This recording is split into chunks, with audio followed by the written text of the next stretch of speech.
Hola amigas y amigos, soy Lila Horowitz y vuelvo a grabar un vídeo para mi canal después de mucho tiempo, casi un año. Un año, en este año Piazzolla, en agosto del 2021 estamos ahora, y claro que me ha estado teniendo ocupada con conciertos, con masterclasses, con grupos de estudio del tango y más de cerca de Piazzolla.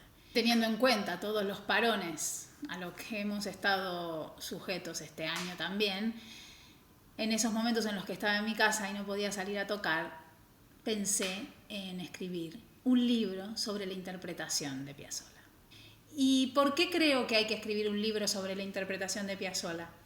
Porque a 100 años de su nacimiento nos queda el Piazzolla compositor en sus partituras, en sus grabaciones, por supuesto, como intérprete, pero como compositor nos queda en sus partituras, y ha sido tal la magnitud y el efecto de la calidad de su música que se ha dispersado por todo el mundo. Y me he encontrado con músicos en todas partes del mundo que se acercan a su música como también se podrían acercar a otro compositor de música clásica, y no tienen, porque no han vivido en Argentina y no han vivido en la época en que se transmitió todo este conocimiento, no tienen un bagaje del lenguaje del tango. Porque Piazzolla, a pesar de haber sido un gran revolucionario, se valió de todos los elementos técnicos del tango para su música. Él fue un creador más en la historia del tango. Y el que se acerca a su música por las partituras va a ver que hay una cantidad de información que falta en las partituras, porque están incompletas, muchas veces tienen errores. Entonces a mí me interesa acercar toda esa información a los músicos que se acercan a sus partituras y de pronto no les suena. Si leen lo que está escrito, no suena. No es un libro biográfico, no es un libro de historia del tango o de su música siquiera. Es un libro muy técnico con las indicaciones para decodificar esas partituras que tienen una notación bastante limitada. Se va a hablar de la melodía, de los tipos de melodía distintas que hay, de las articulaciones, del ritmo 3-3-2. Es un ritmo que siempre estuvo en el tango, pero que Piazzolla hizo de eso su identidad.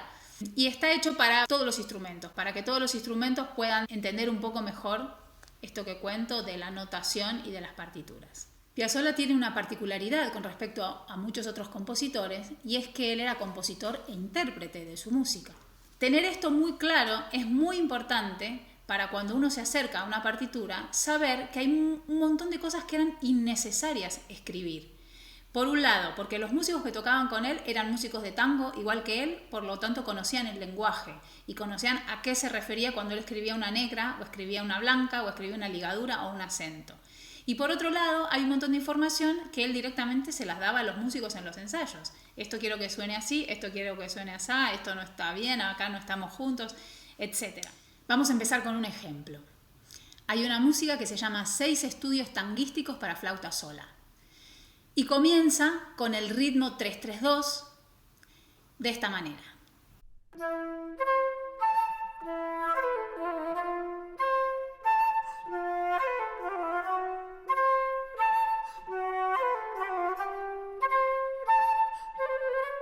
¿Ven? Negra con puntillo, negra. Pero entre cada una de las notas, una coma.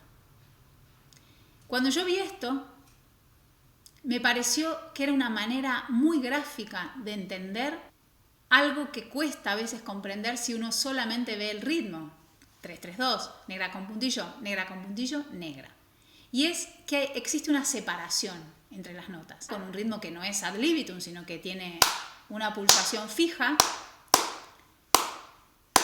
Y también se ha escrito de estas otras maneras, con corcheas, con silencio, con negra silencio o corchea y silencio, pero eso tampoco es del todo acertado, porque entonces nuestras notas nos quedan muy cortadas y tampoco es el efecto. Entonces cuando vi cómo está escrito esto para flauta, me doy cuenta de que esa coma nos da bastante pista de cómo podemos interpretar los finales de las notas. Porque este es uno de los temas centrales en la notación de la música de Piazzolla, y es que una negra no significa una negra con puntillo no significa una negra con puntillo, que cuando uno ve escrito eso, no debe tocar eso. Pero claro, Hace falta un conocimiento para saber, bueno, cuándo le hago caso a la partitura y cuándo no. Yo no voy a estar leyendo cualquier cosa siempre, ¿no? Tendré que saber cuándo respeto el valor tal cual está escrito y cuándo no. Bueno, en este caso, la coma nos está haciendo referencia a que no se respeta del todo la duración de la nota, que hay una separación. Que voy a ir subiendo fragmentos de lo que está escribiendo y cosas que puedan ser interesantes recibir feedback de ustedes, de cómo les parece determinados temas, qué dudas pueden surgir a la hora de leer unas partituras o de querer encarar un tema de Piazzolla.